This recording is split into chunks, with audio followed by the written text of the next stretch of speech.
Hey you guys, today we're going to be working on this 2014 Corvette. Uh, this is a C7 Corvette. Obviously it's a 2014 with a 7-speed manual in it. I had this car, I took it to a shop, and we won't get into that, but I've had all kinds of issues with the shop. I put a center force dual disc racing clutch in it. Clutch feels great. The second go around from the shop, after they bent the first one and had to buy a new set, out of their own pocket. Again, that's another story. Everything was fine until they went to go put the car back together again. From what I understand, when they tried to install everything back, together, they somehow managed to damage the throwout bearing. When the car idles or taking off, you can hear at an idle, you can hear a little rattle from it, and on takeoff, you get the normal whine out of a throwout bearing whenever you release the clutch and give it a little gas. So I took it to Chevy dealer. They definitely diagnosed it as a throwout bearing making the noise, and I just refused to take it back to this shop. And this is one of those things that's not covered under warranty, so the shop is refusing to fix the mistake that they made, but we won't get into that. So this is going to be my step-by-step guide to removing the throwout bearing and reinstalling. I did go ahead and order a Tick Performance throwout bearing. Should be better than what went in it the first go around. The one that's damaged now should make a big difference and actually help the clutch even more. The process, if you don't know, is from what I understand, extremely time consuming, but I don't think it's something that you can't do at home. I've got some heavy duty jack stands because I don't have room for a lift, so I can't lift it, but I got some big jack stands. I should be able to get the car way up in the air, enough to drop the rear end down and slide that back to get the torque tube to slide back enough to get to the transmission throwout bearing. I will be keeping you guys posted, and like I said, letting you know every step of the way, and hope that you guys like it. If you have any questions or comments, concerns, advice, anything you'd like to throw in about the video, please do so, as this is going to be the first one that I've done. Plan to do many more. I got cars everywhere. I got my car, I got this 85 Mustang. Rebuild all cars all the time, but like I said, it's going to be the first video I've posted. Bear with me, and like I said, let me know what you guys think. Hey you guys, first things first, I wanted to thank you again for taking the time to watch this video. I want to apologize for the jumping back and forth, between the front of the car, back of the car, inside of the car, etc. What I want to do is go ahead and make the video pretty much the same way. It's going to be kind of jumping back and forth, but what I want you to do is watch the whole thing through. I promise you that it will be extremely beneficial to watch it through. You can follow the step-by-step things as I did while you're under the car, etc. But I advise you to watch the whole thing through, at least the very first part of the beginning, where I give you a bunch of tips that I got to at the end of the car. The reinstall and putting everything back together. I'm going to go ahead and give you those tips at the very beginning of the video, and then we're going to kind of do backwards. Then you're going to see me working on the car and a little bit more hands-on. But I want to get those tips out there to begin with, because they are extremely beneficial, and they're very good to know right offhand before you even dig into it and get underneath the car. So thank you again for watching. Apologize for the jumping around. It'll be better as the videos continue, and as I get a little bit more into the whole video making process. So again, I appreciate everything, you guys. If you have any questions, please feel free to comment, and I promise you I'll get to them as soon as I see them. And I look forward to helping you guys out with as many projects as I can. Hey guys, so you can see here behind me, the car is actually put all the way back together. I got it completely finished, put back together, and to start with, let me show you this old throwout bearing and slave cylinder. This is the one that that I got out of there. If you're able to, I can't really do it with one hand, but that's about as much strength that I got in my left hand, and it won't move whatsoever. So it was completely and entirely froze up, which would be where my sound was coming from. So what I want to talk about real quick is, first of all, the fact that I did not get to share the rest of the process with you guys. I apologize for that, but right after I got to, I believe, the brake lines portion, my phone, it went haywire, quit working, and I couldn't stop working on the car just because of the phone. So what I'd like to do now is try to give you guys a heads up and some pointers from that point forward. I left you with the brake lines. That is, after I got down to it, that was an essential part. It was definitely a very, very good decision to go ahead and take those two connections out, the one where the little piece connects to it and the one that actually goes to the driver's side brake line feed. So take those two out and go down all the way, from the torque tube beginning up by the bell housing all the way back towards the rear end, and pull the brake lines out of the little black clips that they hook into. That will give you plenty of playroom once you actually get it dropped down to leave them there. When you get down to the dropping it, they actually hang free. They don't pinch, they don't move, but if you do leave them hooked up, they will pinch. Now, continuing with the brake lines, the emergency brake lines. I've seen on other C6 and C5 clutch installs and whatnot that they actually remove their emergency brakes. I didn't have to do that, which, again, I said from the get-go that I didn't see a reason to do so, and I still stuck with that, and I was actually it was actually a good decision because I did not need to take them out. But what I will say is something that helped a lot. Let me see if I can get down here and get any visual at all. So here is your actual e-brake lines. They feed from here and they go up. This is the driver's side right behind the exhaust. They feed straight up to what it looks like is a couple. Those were 10mm bolts that hooked into a black bracket, and that bracket is, like I said, very easy. One's at the bottom, looking straight up, and then one's kind of angled up, above it. Take those two 10mm out, set them aside, label them, get them, set aside. And then there's also one more as you follow up the wheel well. There's another 10mm that you can, or I say can, but need to take out. That'll give you all of the room you need to drop the rear end down to where you need it. Another tip, pointer, if you will, when it came down to dropping the car, I believe I started with 16 inches clearance between the bottom of the rotor to the floor. That actually turned out to not be quite enough. So what I did is I had to bring it up a little bit higher. I would say another probably 4 inches. Yeah, probably another 4 inches at least. I brought it up. I don't think you needed to go quite that high. I think I was maybe off, maybe 2 or 3.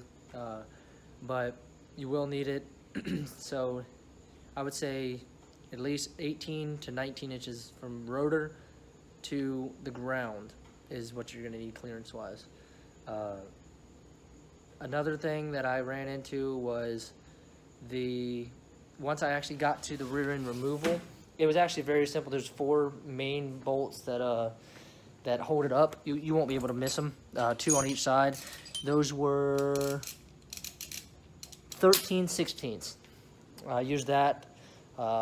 big heavy duty sockets and heavy duty extension with the big with the torque wrench actually is what I actually took it off with, because it gave me some more leverage. Once you break them free, they're actually very easy. I was able to break them free and get them, you know, started loosening very simply. So going off of that, that leads me to the next thing I want to point out. So the way that I did this is, so now we're back under the car again, on the back of the car. So you have, as you're looking under here, you got this first bar that actually, I say, would more support the rear end than anything, or the actual A-frames and such. And then if you follow straight forward, you actually have another one that looks identical to it, and that actually supports the transmission and your differential and everything itself. So when you go to lower it and move this around, that's where you need to be. I made the mistake of putting my first one here, and it just didn't work out. You know, I had a lot of back and forth, and I tried to wiggle it around and tried to, you know, go up and down and everything else, but what it turned out to be, so dropping it down to get the torque tube out, as well as picking it back up, I needed to be there with my jacks. Now what I used was, where's my jacks at? It's not the exact one, but the other one's identical. What I used was a jack like these. I just had the rear end, that bar that I'm talking about, that sit right here in the middle. I had a block wood on it. I just used a simple piece of 2x4, and that made it sit flat, gave me some more, you know, coverage across there. And the reason why I use this is because of this wheel. You know, whenever you're pulling the weight and pushing the weight of the rear end and the torque tube, you know, to get it where you need to be, you need something that's going to roll as well as support the weight. So those work perfectly. If you don't have something like that, I mean, best of luck to you, but that's what I used. So, see, some other things that I would say that you need to look out for are, when it comes to the torque tube itself, it is beyond difficult to get up there and unbolt the torque tube itself. I mean, once you get in there, you'll see how limited amount of space that you have. It is probably by far the most compact space I've ever worked with on a car before, and that by far trumps any bell housing I've had to take off to get, you know, transmission out or just pull them out, or, you know, anything. It by far trumps it. So one of the tips that I'll give you, and I will actually post the video, I'll make sure it's in there, of how I did this. One of the things that I did, you have 3 that are at the top of the torque tube. So if we're looking at it from the motor, let's see, if you're looking at it straight, you got one, a middle one, and a third one. The third one actually has I don't know if it's a ground or just a support to hold the wiring harness up, but it's got, you know, what looks to me is a grounding point in it. So that's something that, you know, one, is hard to get in there, let alone, you know, put that harness back up together. So those, I believe, if not mistaken, were these 15 millimeter, is all of them. They're all 15s. So the bottom ones, you know, you'll be able to get, you got 1 in the middle, 2, 3, I want to say 3 at the bottom, 3 at the top, something like that. So the ones at the bottom you'll be able to get fairly, I won't say easy, but you will be able to get them a lot easier than the top ones. So all I did was use, you know, variation of extension and a swivel at some points. If you're trying to do this job alone, you should already know, but on your swivels, go ahead and throw some black tape or whatever tape you want on it so it doesn't wobble around too much, because that's a lifesaver in itself. So get those on the bottom, that's no big deal. Now, when it comes to the top ones, again, this is by far the hardest thing I've had to do, but I actually did those from inside of the car. So if we're inside of the car with this back out, you know, you took your shifter out, all this was free. The shift box itself, I'm not sure if I actually got that on video. I have to go through the ones that I went through. So the shift box itself, there are just two more bolts that sets off. Go ahead and get it out of your way. I don't think I did it to begin with, but I knew I should have, so go ahead and get it out of your way if I didn't say that already. Pull it out of your way, and that'll give you a lot of access to the top of the torque tube. You'll be able to see the whole thing. You'll be able to see the brake lines that you started moving out of your way. You'll be able to see there's a fuel line that runs all the way through, you know, front to back. You'll be able to see all that. So what I did is I took my phone camera, not the forward facing one, but the actual camera that faces out, the one that you can access the flash on. Took my camera and turned the flash on video, and I actually turned the phone upside down, and I just stuck it in this hole that's here. Stuck it straight down, and then I took the variations of my, I think I had 5 extensions probably, if not more, I don't know. I mean, you'll find out once you get there. You just keep adding them until you reach it. But I put a bunch of extensions and used my camera on my phone to guide my way from here all the way up front to where the torque tube is and to latch it on. Now,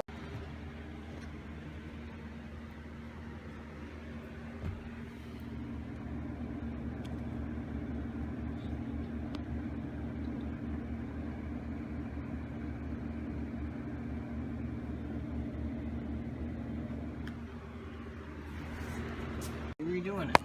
Well, that's the worst part, is that they did redo it and they messed it up the second time. Yeah. Fix it. Fix it.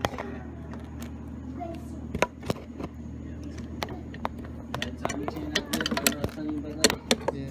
That car like a week later came back from the tow truck. And I had a heart attack. Oh god. Yeah. And it had a little square puncture on the front bumper from when it had towed. So I knew it was that car. And I'm like freaking out. I'm like, Granted, I'll be honest with you, they are not torqued very hard. I mean, once you get in there and you get on them, you can break them loose. I mean, it's not. Thankfully, they're not, you know, high torqued on there and, you know, incredibly difficult to get off. The position of them is hard enough, so thankfully they're not torqued, you know, real hard. So that is the way that I got the torque tube bolts off. Now, to be honest with you, once you go to set everything down, it's a lot simpler than you think. It's just accessing everything and getting all your connections out of the way. That's the tedious part, and that's the hard part, if you will. So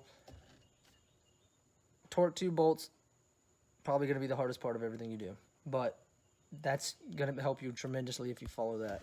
One of the other things that I want to cover, and I learned this the hard way, and I do not let me say this, I recommend this highly. If this is, I mean, this is absolutely essential. If you go to order this kit, this throwout bearing, again, I ordered a Tick Performance throwout bearing. First thing I will say is when you order this for the C7, they give you the option for a shim kit, which, as you can see, unopened. I don't need it, won't ever need it. The 2 slave cylinder throwout bearings, whatever you want to call them, they were identical, so I didn't need that. But the other option it gives you is a quick bleed line. I thought it was just one of those sales pitch things, you know, trying to make extra money. Absolutely not. If you have the opportunity, make sure you buy that, because the bleed spot on this car is just absolutely insane. You have, I mean, if you can fit 2 fingers up in there to where you have to bleed it, you get lucky. So here's the mistake I made, and here's what I used. Okay, first of all, we used a 3/8 is what I used to bleed it. Here's my 3/8. Let you get a good look at that. Make sure I got plenty of lighting on it. Now, if you're wondering what that is, if you can't tell from the picture or the video, sorry, by itself, that is about a half a roll of electrical tape wrapped around the back of it.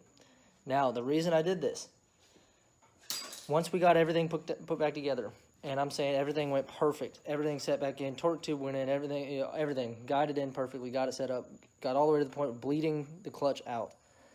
Again, you're going to be sliding this wrench in there with 2 fingers, pushing it up in there, going to bleed it, and leaving it in there. You'd have to move it around. Now, what I did, I went to go push that wrench in there, and somehow, I would say next to impossibly, the wrench went from facing this way to it laid flat, and it fell inside the only hole in the torque tube at the top of it.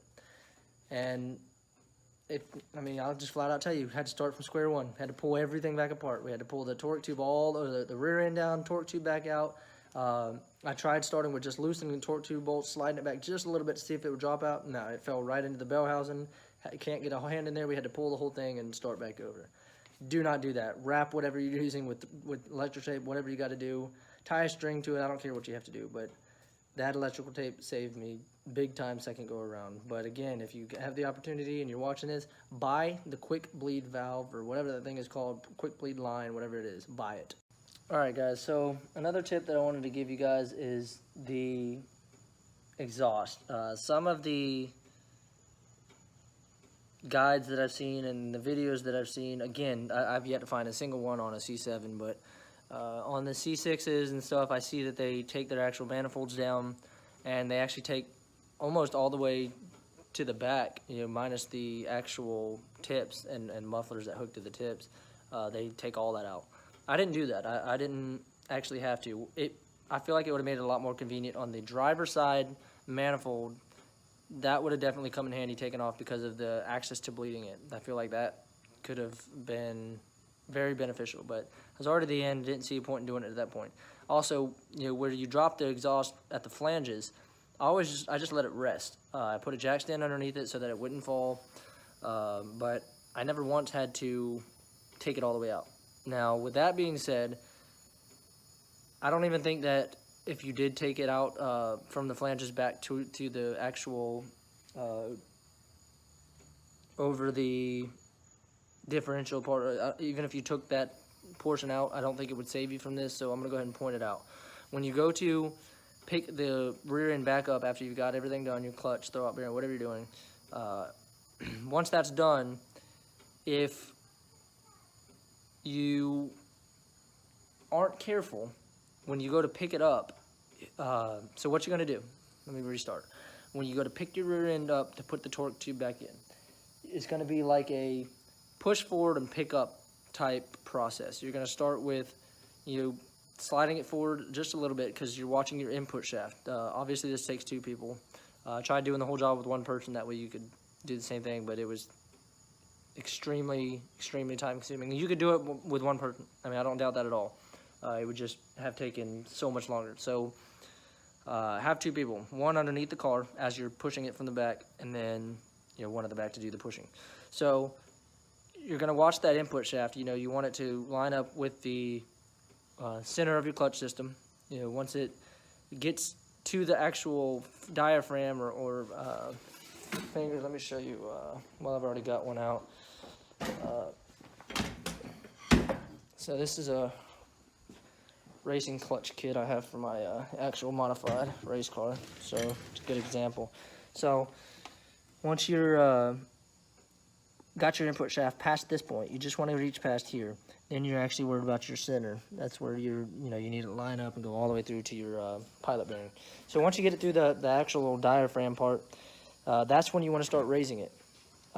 So you'll see as it goes through there, you'll start to raise the rear end, jack up just a little bit to raise it up. Again, very carefully watch the input shaft as it goes through the clutch system. As you see it line up, go ahead and push in a little bit more. So it's going to be kind of like an inch by inch type thing. You're going to start by, like I said, pushing it in and picking it up. So the reason I brought up the exhaust is once it gets to a certain point, it looks like it needs to go significantly up. You need to go ahead and pick the rear end and everything up to actually make it fit perfectly. The mistake that I made, when we picked it up, the actual exhaust mufflers that are right before the tips, right before the tips, if you look, they're very close to the actual rear end itself. So what happened is when we jacked it up to make it line up, we actually got hung up on the exhaust. There's a little lip.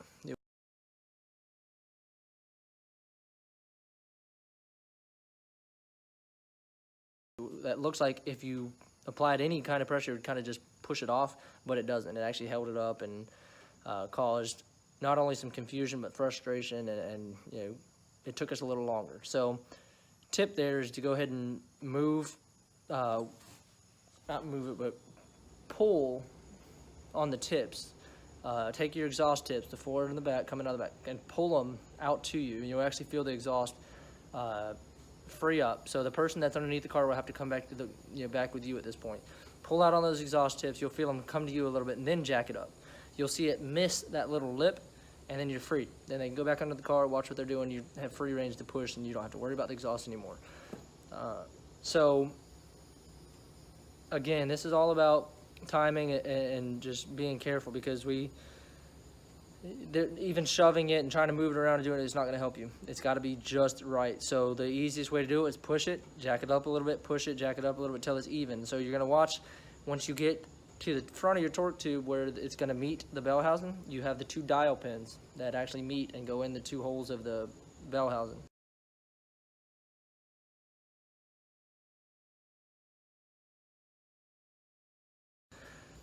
The best thing we could do is watch those as you push in. So what happens is they're going in like this, and they might tilt one way or the other and not quite line up. And the only reason that is because your jack on the back wasn't quite centered, or you got a little off, whatever it is, no big deal. So all you gotta do is you take and push down on one side or the other of the rear end, and it'll make those dial pins line up. So as you see them line up, then you push it.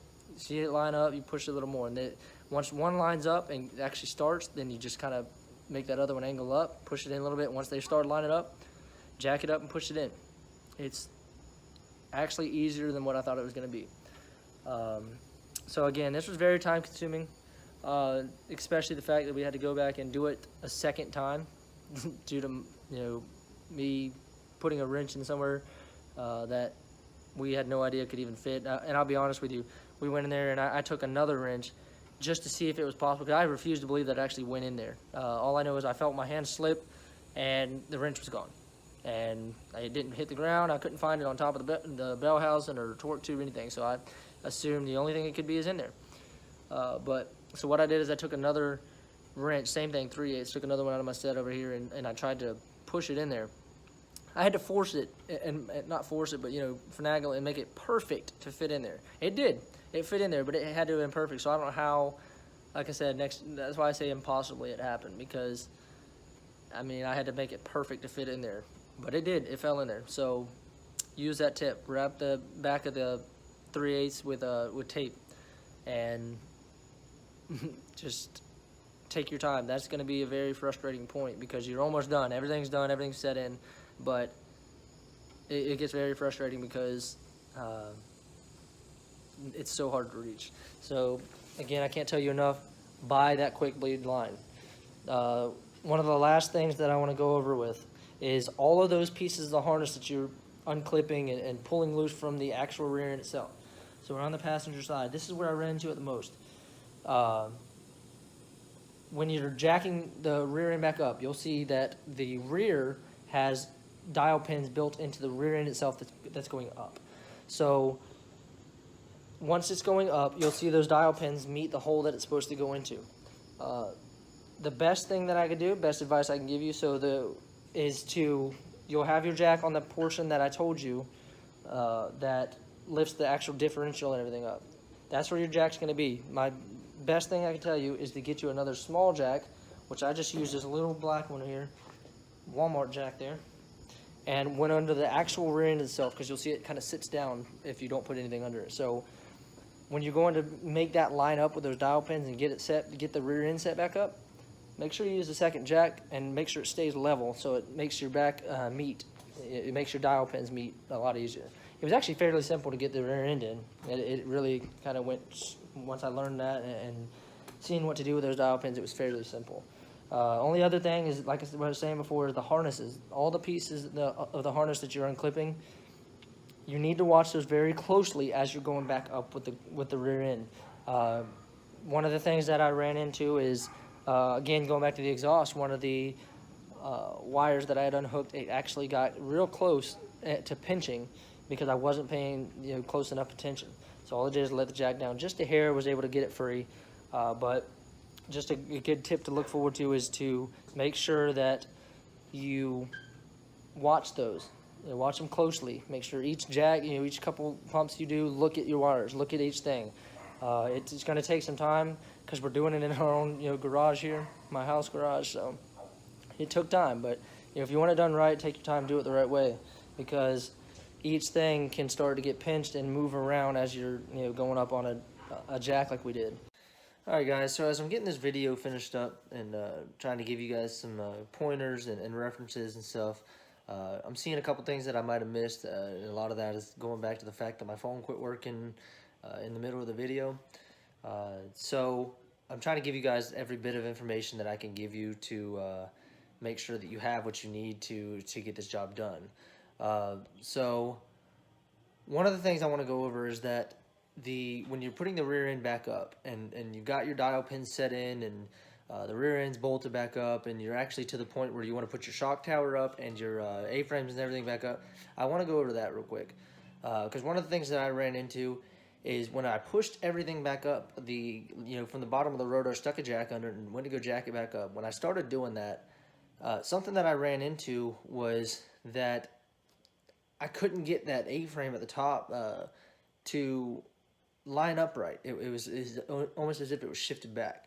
Well, the reason for that is as the rotors kind of sag down towards the ground, they're actually they pull out of the actual rear end itself, out of the differential. So you have to kind of take the rotor as the whole assembly, jack it up a little bit, and then kind of push in with it and kind of move it back and forth, and you'll feel it slide back in there. And once you do that, you want to kind of keep what I did is I kind of laid my chest against it and pushed forward on it, and went ahead and jacked up higher to where it would meet.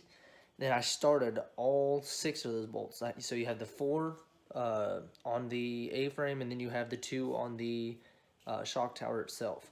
So you want to get those started, get those out of the way, and don't start putting them all the way in until you've got all of them started, because that's something else I made the mistake of. Went ahead and got the shock tower pretty much all the way in, and when I went to go do the actual A-frame at the top, it was a lot harder to move. So jack it up, make sure it's in the differential itself, and then start all your bolts, and then work your way in the pattern, one here, one outside, one here, one outside, etc. Do it the way you should know how to do already, and that way everything goes together nice and smooth. I ran into the same exact problem on both sides. When I went to go bring it back up top, they were offset because of it sagging down like it was.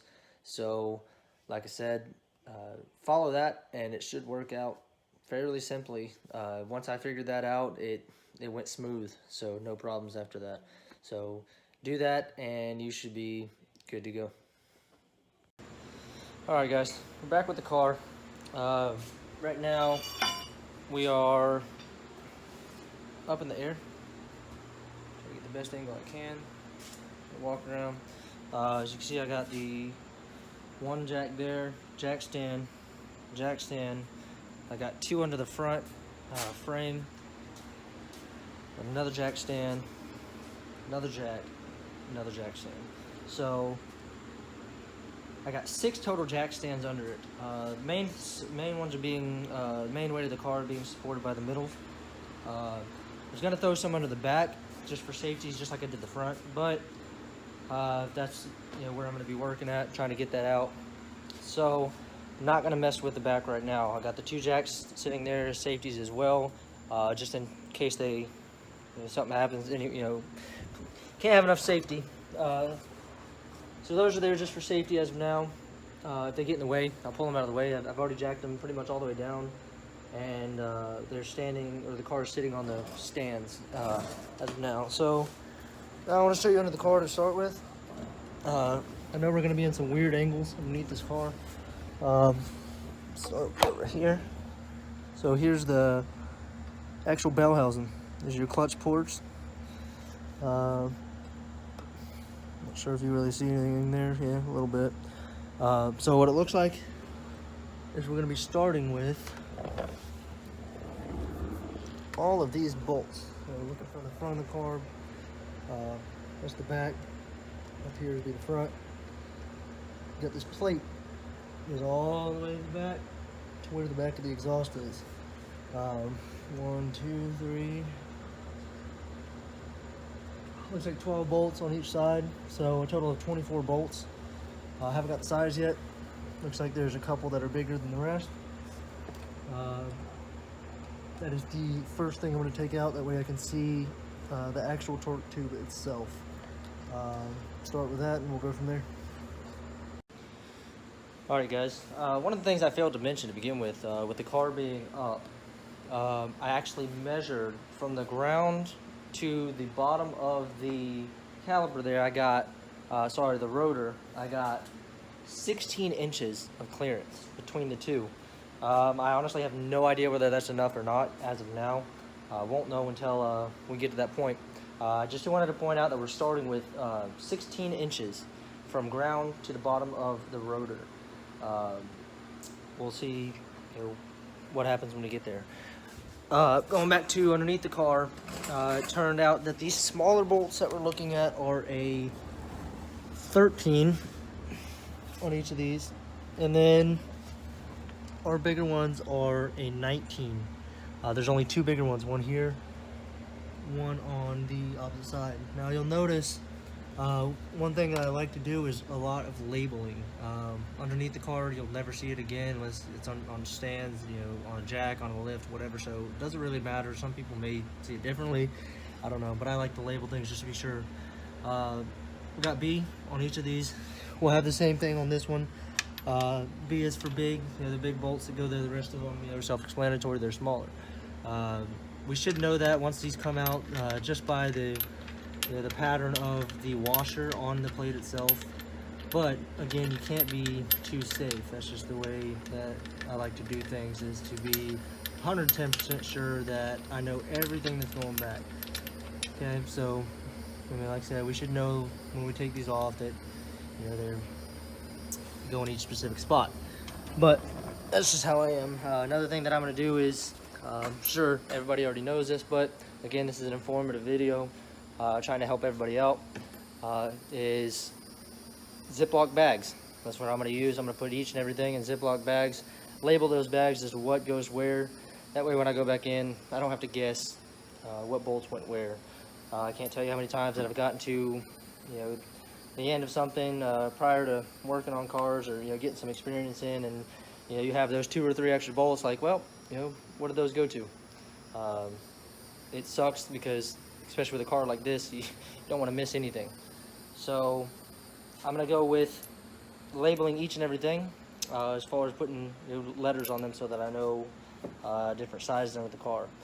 I'm about to finish taking those bolts out. The 13 and the 19 itself, they were very simple to break loose. Don't need to torque them down. You'll be able to break them loose with no power tools. All these so far hand tools, just ratchet and socket so far. If I actually need to go into using power tools for something, I'll let you know. Alright guys, so we got the bolts out, all 24 of them. Something I want to point out, towards, let's see, 1, 2, 3, 4. So the 5th bolt back, it's going to look like that. Try to get some better light over here. A little bit better light. So these 5th bolts back, one on each side. You can see there's a hole cut out. That was something nice of Chevy to do. So all you have to do is actually just pick up and slide this plate back, and it'll slide into the holes. So what that's going to help is, it's going to prevent us trying to, when you're putting it back together, you won't need 2 people to put it back in. Just leave those 2 bolts in. That's what I'm going to do for now. If for some reason they get in the way, I'll let you know later on in the video.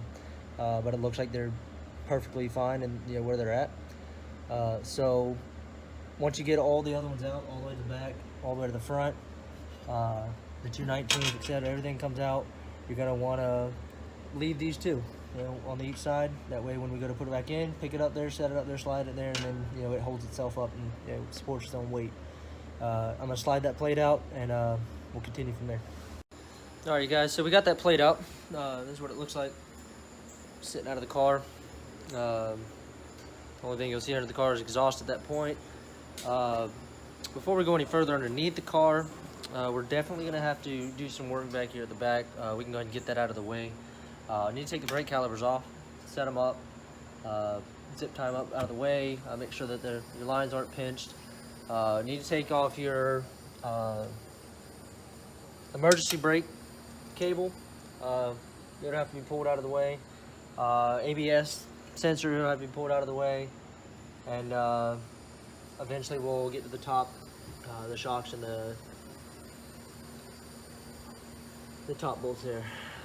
So right now I'm going to work on taking the calipers off of each side, as well as the e-brake, and should be an ABS sensor back here somewhere, and we will pick up from there. Alright guys, back here to the right now driver's side. Got the caliper off, got it hanging by some zip ties from the bolt hole, that way nothing's pinching, line's fine. Right now we're going to work on this, looks like the ABS sensor. As you see, it comes unclipped, which you can see real well. Let's see. It's got some clips in here that actually make them hook together. A lot easier if you unhook those, and then take your caliper off first. Then it gives you real good access back here to this bolt to get it out. Alright guys, we're back here again. I failed to mention to begin with the bolts that went back to the actual caliper. Those were a 15, just the two that mount it to the actual rotor itself. Those are just two 15s, like I said. Put some zip ties through bolt holes, and actually was able to go up through this bracket, metal bracket, with the zip tie, and then that's what I attached the actual caliper to, so that the line is not pinching. We're on to the ABS sensor. We are with an extension, and I have a long 10mm. If you got a long enough extension, all you need is a long extension and a 10, and that'll take it out. We're gonna break that loose, get that out of the way, and then we'll go from there. Alright guys, so I'm over here on the passenger side, and I wanted to give you guys maybe a little heads up so it helps you out when you get over to this point. When you're taking your passenger side caliper off, I was kind of finding it difficult to try to find somewhere in here to zip tie up to, in order to keep my brake line from pinching. So in order to get away from that, I actually was able to go, so here's the very back of your rear end. Here's that aluminum bar, crossbar. So it goes from here all the way over here to where I actually had the jack at. Right above that, there's a little metal bracket in here that is no part of this, so I don't see us running into an issue later on to where we can't, or where we need to move this again in order to access up here. So that is where I'm going to put this other brake caliper, passenger side brake caliper, to keep it out of the way and keep the line from pinching. Alright guys, back here at the passenger side still. Here's with the caliper hanging in that spot that I just mentioned before. Following the line, it kind of does look a little pinched at the top, but if you were able to see in person and feel, there is, you know, plenty of slack, and there's no weight on it itself. We're back here to our, let me get this light out of our way. There we go. We're back here to our ABS sensor. Like I said, it's just one 10mm bolt. Comes right out. Once you break it free, you know, it's only finger tight. Be real easy pulling that out of there. You do not want to bend that little prong. We'll tuck it out of here, out of the way, over here with our brake caliper, and then we'll be on to our next step. Alright guys, so I know we're kind of jumping around. I think I was getting a little ahead of myself by going to the back and getting the stuff done. The rear end is pretty much the last thing we're going to have to move, because it definitely, like I said, it's got to drop down, it's got to pull back to pull that torque tube back. So in order to do that, we need to get the actual torque tube unbolted. We need to get our shifter unbolted so that it can freely move and drop down, etc., etc. So we are inside the car now, trying to be as careful as possible, move as little as possible, because we are on jack stands right now. They are there's an extensive amount of them under the car, but that does not negate the fact that it could still fall. So being extra careful, I'm going to start removing some of these panels inside the car. One that goes down the side. This will pull out. Make sure we get all of our plug-ins out of our way. Everything will start popping out of place. You want to be careful about any switches or wires that are hooked up to any of your center console, your mode select, your traction control, parking brake, etc. All of these are just clipped in. Obviously, you don't want to yank on it because you'll start busting those clips that's in them. But they do pop out fairly easily. We'll start pulling those out, and I'll come back with an update. Alright, guys, we're back in the car. I wanted to go over the panels real quick. You got the one that's way up here by the front, up here by the, you have this long one that goes all the way back. That lines the whole center, but then there's one little one that goes up front here. These all just pop straight out to you. No big deal, just don't yank on them, that way you don't break them. The center console door has to come off. It's just these three little, these were T10 little hexes or whatever you want to call them that were here. It does have this little notch on the top of it that hooks in the top. Again, nothing just pops out. The mode select and the parking brake are very easy to unhook. Before I start pulling on this, you can see where it undoes from here around the radio and all the controls up here, the AC. Before we do that, the shifter, we need to go ahead and remove it real quick. You'll see your ring at the top of your shifter. If you'll actually kind of move up on that just a little bit and then turn it counterclockwise, you'll actually feel it. You can actually push it down, which will allow you access to your other hex bolt here, which I found a T20 would fit. If I'm not mistaken, it might be an actual T25. This is a little loose in there, but it still works nonetheless. We'll get that pulled out. The shifter will set up out of the way. There's that bolt out. The shifter will set off in our hand. And then we should be able to pull all this out of our way. We can use both hands to pull this out, get this out of our way, and then we'll go from there. Alright guys, back in here. Just wanted to go over this last little bit for the center console. That way you don't break anything or think you're missing anything, or you yank on something and break one of the plastic pieces by getting frustrated. Here's the actual shifter itself.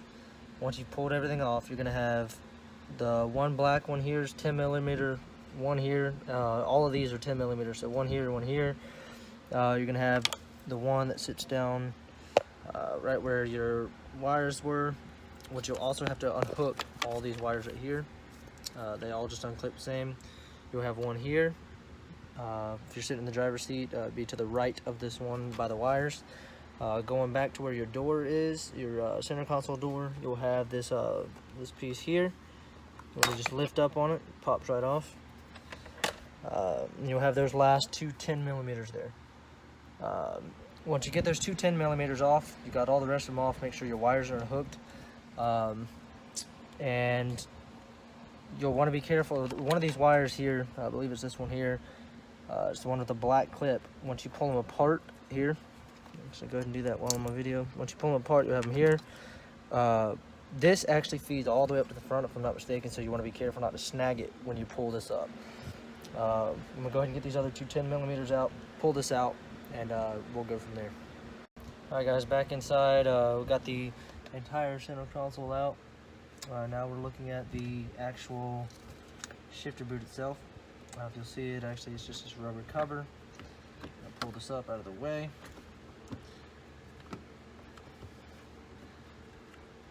Just leave that sitting there. You'll have 1, 2 in the front, 2 more.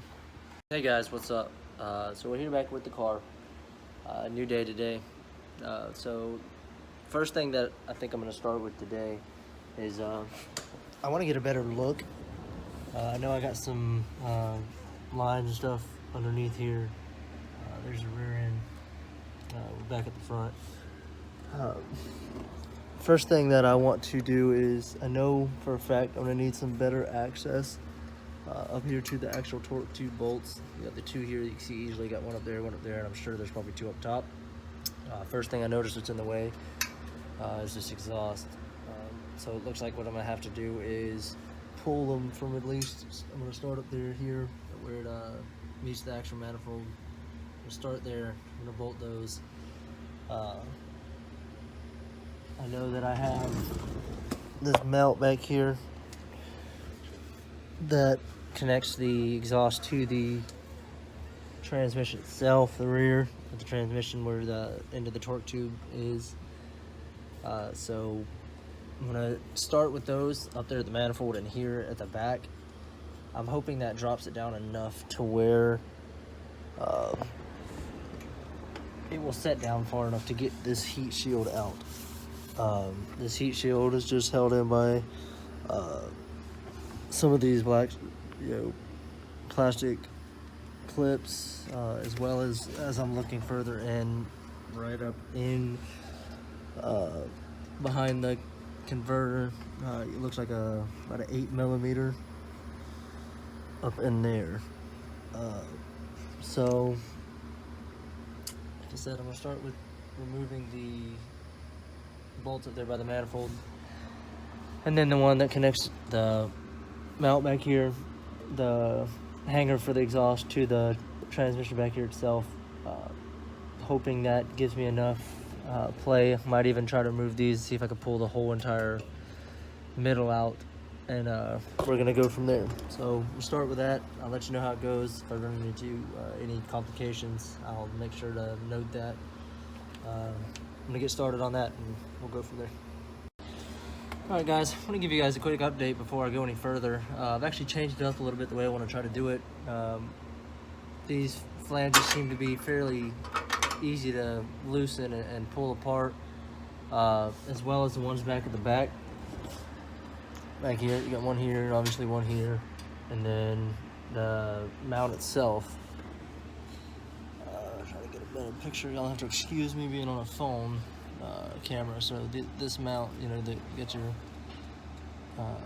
hanger here. So that's what I'm unbolting. I'm going with those two, the hanger, and then the two flanges. And I'm gonna try to pull that apart. We tried working with up there by the manifold when those things are crazy on there. I mean, I even brought out a heavy duty impact, still couldn't get it. I'm just gonna try this route first, and then if that doesn't work, we'll try alternative routes, but I feel confident this is gonna work out. I'll try to pull this out, and I'll let you know here shortly. Alright you guys, so that actually worked out a lot easier. The flange bolts at the front, at the converters, and at the back, those are going to be a 15mm.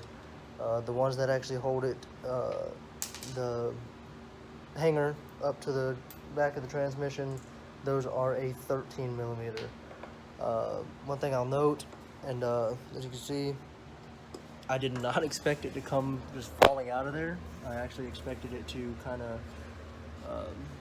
hold in place until I wiggled it a little bit, but that is not how it happened. As soon as I broke these flange bolts free, they actually fell on top of me, if you will. So just keep in mind, I've got a stand holding it for now. The back ones here are giving me a little bit more trouble than I anticipated. So I'm not sure if I'm going to be able to get those out as simple as I wanted to. But I am at the point where I can access where I needed to be. I want to get past this heat shield, and I can actually, I can get all the way in here to the torque tube itself. I can actually get my hand, once I get this heat shield out of my way, all the way up in there. So I'm hoping that we can leave it that way, where we don't even have to remove it. We can just keep it supported here with my stand there. So as it sits, that's where I'm gonna leave it. I'm gonna go ahead and remove this heat shroud. As I said, we got some plastic clips, and that one's already busted. And then up in here, we got looks like about an 8mm, and then there's an identical one on the far side. if you can see it in the video, I don't know, but it's just identical to that one there. Looks like it just got clips the rest of the way back, and that's all that holds this heat shield in. What I do think I need to do is go ahead and start up here at the top and pull my shock tower and the top up here out. That'll free this up and let it sit out to me. Alright, you guys, so I just pulled the top A-frame and the shock tower out. Like I said, you can actually see where the shop beat the living crap out of the bottom of this to get the bottom ball joint out, which I'm just sitting here trying to figure out why they would have done something like that when it's a lot easier to pull the top. So based off my recommendation and from this video, I'm going to tell you to pull the top. You got 4 bolts, you know, 2 on this side, 2 on this side, go straight up here and underneath. This one's a little more difficult, just because of the one that's a little bit behind this shroud, but it's very easy to get to. I was actually able to just take a wrench to start with, but then I actually just went with a small socket and was able to get it. All 4 of those are 15 millimeters. Then the shock tower itself, again, bolt straight up to it. That was a 18 millimeter. I put my little jack underneath it. As you can see, that was just, I had it jacked up prior to this. That way, you know, when I got it broke free, it didn't just fall down. I'm gonna probably leave this under here, just for the time being, and get it, or just leave it to where it's not, you know, sitting on its own weight. I'm gonna go start on the other side, get that one free, and we'll move from there. Alright guys, so let me give you guys a quick update. We got both sides all the way done. Do a quick walk around. Both sides are completely taken down. I think what my next step is going to be, because I've realized that even though I didn't think it would, it looks like these are going to become an issue. I guess let me rephrase that, won't be an issue, but they are going to be in the way. Try to get some light under here. We are looking at these bars that go from here to the back of the actual rear itself. We know that we're going to be pulling that down. That whole thing's going to set down, so obviously don't want those things bent, messed up, or in any way, so looks like we're going to be pulling those off. Been looking at the brake line pretty closely here. You can see that it feeds straight back. It comes, sorry, emergency brake line. You can see where it goes straight back, but I'm confident that I won't need to remove it. Looks like once I pull it all the way down, it should just go down easy with it. As a whole assembly. If anything else, it actually runs up here above the, I guess where your shock would be, up to the top. It feels like 2 little bolts that hold just the one hose in that we could probably pull loose. It's just a little bracket that holds it up there, and it would allow this to set down further with it. Again, I'm not setting this entire thing out all the way down to the ground. I just need it down enough to angle the front down and set this back to get to the throwout bearing. So again, we're gonna go with this crossbar on each side. Alright you guys, so quick little update where we stand right now. As you know, we got the bottoms dropped down. What I want to see now is, you know, what needs to come out of the way in order for the torque tube to actually slide back. So in order to do so, I'm actually going ahead and taking the torque tube bolts out. The bottom ones I've gotten out pretty, fairly easily. They're 15 millimeter. You're going to need quite a few extensions and a swivel is the way that I've done them so far. Let me get under the car real quick just to show you a helpful tip as we continue on. So we're under the car. Like I said, the bottom ones are fairly easy. As you go up towards the top, they're obviously a little bit more difficult. So what I found to be the easiest is as you're looking up through here, you'll see this, I don't have my light under here, but you'll see this wiring harness. It runs up along the top of this torque tube in a couple brackets. So this is going to be on the passenger side of the torque tube. So what I did is I took a long extension and pushed up on it, got it out of those two brackets, and then I pulled it down all the way along the front of it. That gave me access to the top two bolts on the passenger side of the torque tube. Keep in mind that the one right below the top on the right, it actually holds the wiring harness to the torque tube. You'll see a little bracket that holds it on there. So the problem I'm having now is the very top left one on the torque tube. But just by looking from where I'm sitting underneath the car, I'm able to look straight up into the cab of the car from where we previously removed the shifter boot and everything. So my theory is that I'm going to be able to run a swivel and a long extension along the top from the inside of the car to that top bolt to get it out. So going back above the car, take you back inside. Didn't want to miss any steps, so what I did is I went ahead and removed the actual shifter itself from in here, just to give me a little bit more room, and when it drops down, don't got to worry about it snagging or anything like that. All that is 4 10mm bolts that hold it up on the top here. So again, just those 4, and then it pops straight out. Can't mess it up. And that's that. So like I said, that's where I stand. So my next thing is, what I might do is take all of these 3 out and potentially give me some more room once I pull that box out, just to get in there and get a long extension in there a little bit easier. So that is where we stand right now. I'm going to try that, and I will keep you posted and give you an update here in just a few minutes. Alright, you guys, so we're back again. I actually took the entire shift box, and all out of it. Took the whole thing out. They were 3, these are T40s, little star bit, torque bits. They were 3 of them, one that actually hooked it to the torque tube, 2 that hooked it to the torque tube itself, and then the one that actually hooks up the shift linkage. Came out fairly easily. Once you undo it from the torque tube itself, it did take a little bit of force to just pop it up off here because it hasn't come off there before.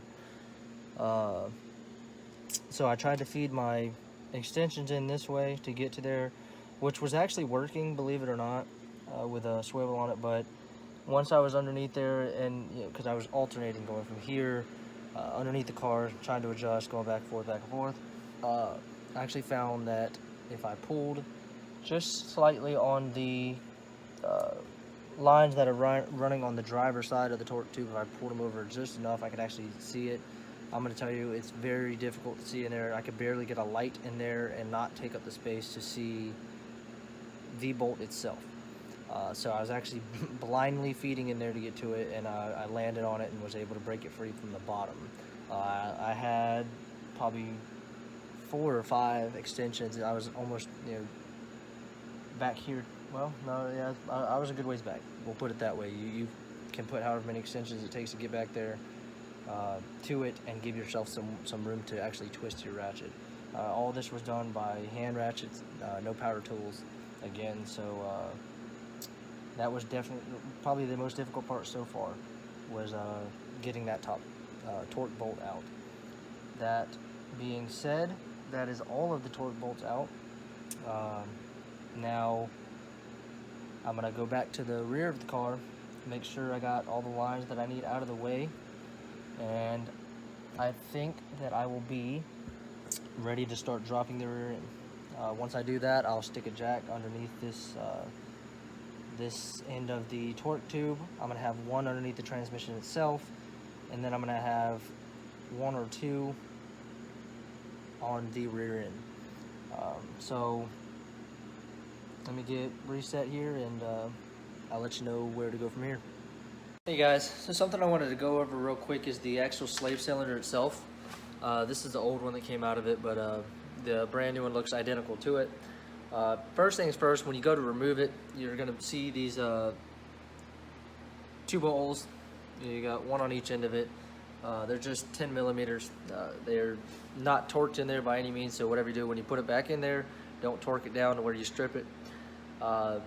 When you go to remove it, this end here, the larger end, it comes out of a braided line. You can't miss it, and it's held into it with one of these clips.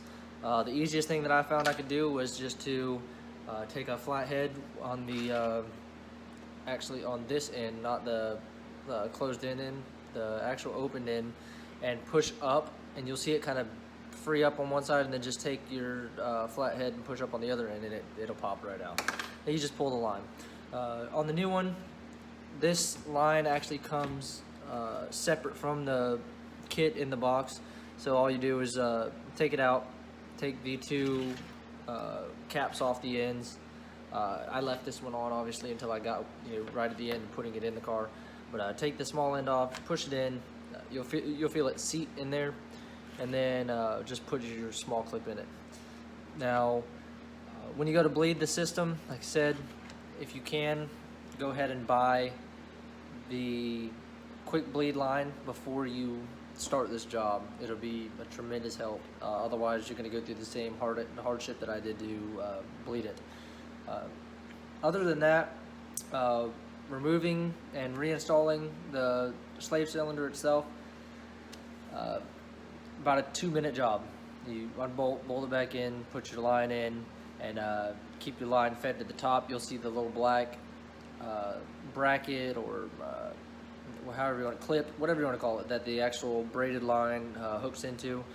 The one thing that I'll note is that with the torque tube back, you'll see that this line, the long line, it actually, where the braided line hooks up to the end there, it almost pinches because of how far you have the torque tube pushed back.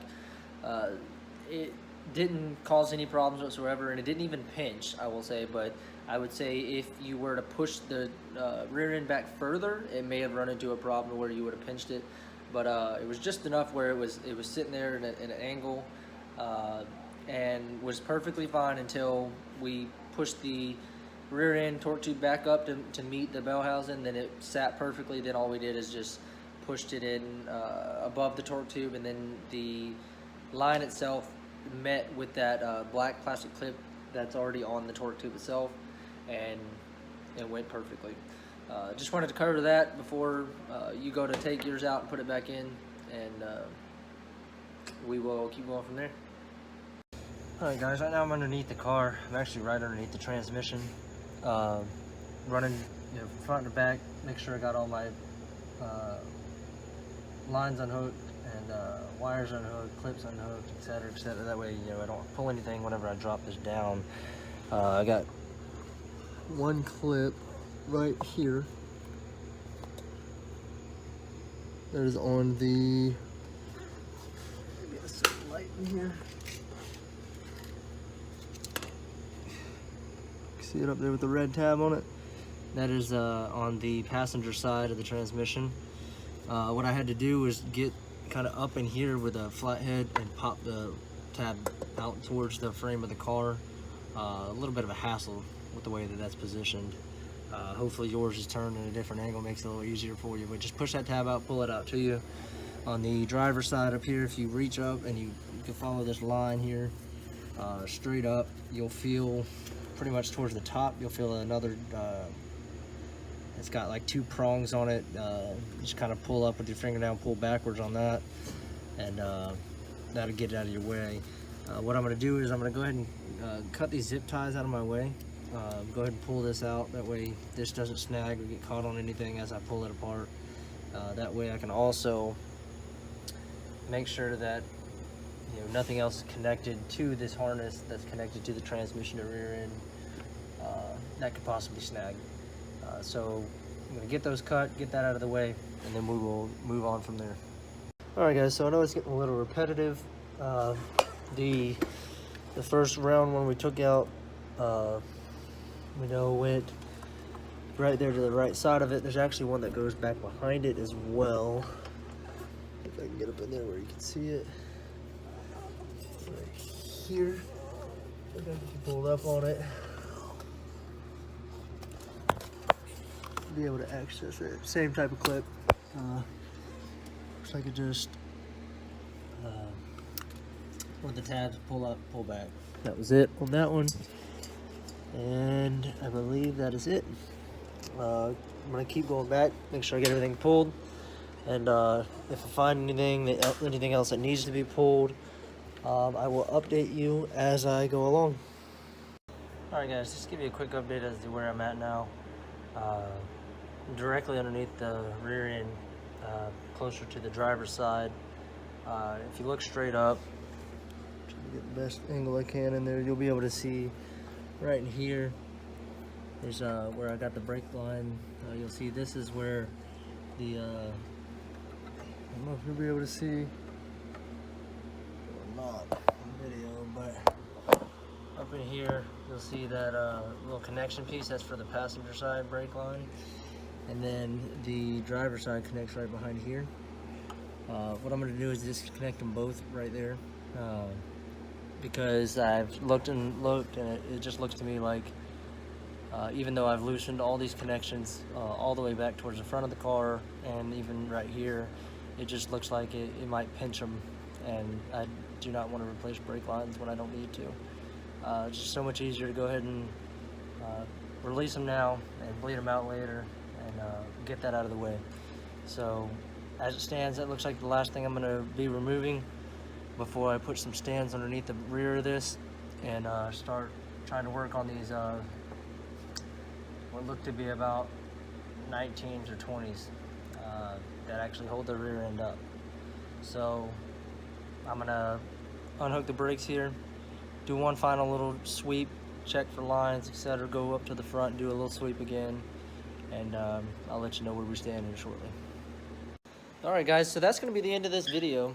Like I said, this is something that's not for someone that's doesn't have some kind of mechanic experience. I would say that it had a lot of detail, but I don't know if I would say it was extremely difficult.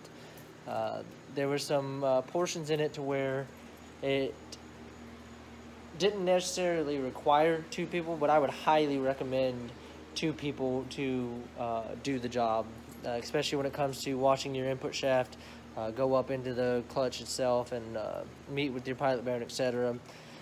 Stuff like that, I would highly suggest having two people. You could go back and forth and do it yourself, but have two people if you can.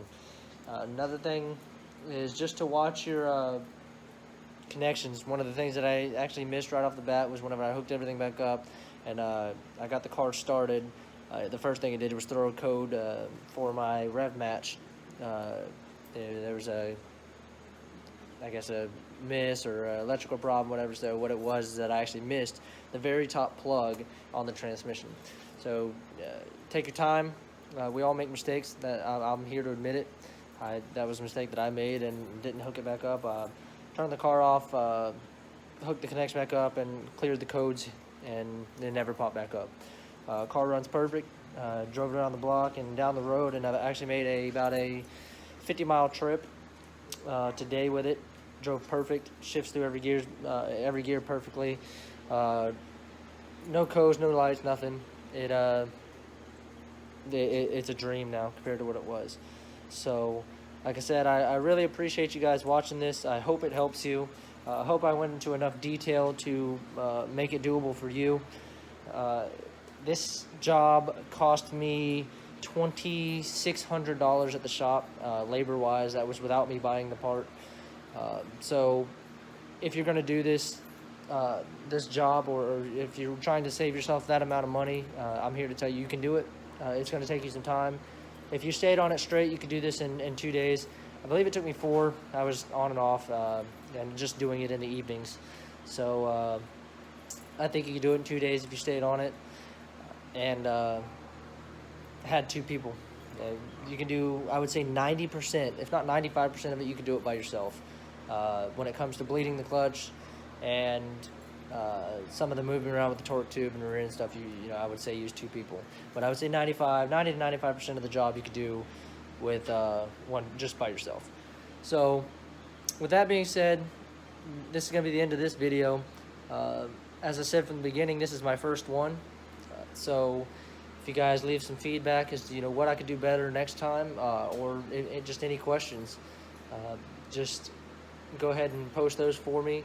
Hit the like and subscribe button for me if you will, as I'm going to try to build this channel and help you guys out some more. I do work almost every single day, and I'm going to leave some more tips, and I'm going to start doing some product reviews as well. Thank you guys for watching, and let me know if there's anything I can do for you. Alright guys, one final thing I wanted to do is give a quick shout out to my boy Travis Wayne.